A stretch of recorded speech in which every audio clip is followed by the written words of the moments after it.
जड़वाया पलवा में इतना खटई बात सुना हो बलम भागी जाएंगे ससुरा लौट के ना आएंगे नैहर में धान कटवाएंगे। ठीक है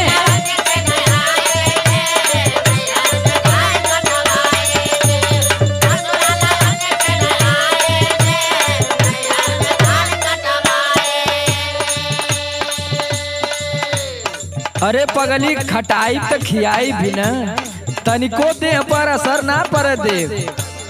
दिन भर खेतवा में संग संग धनिया भले ही तुमको खटाएंगे।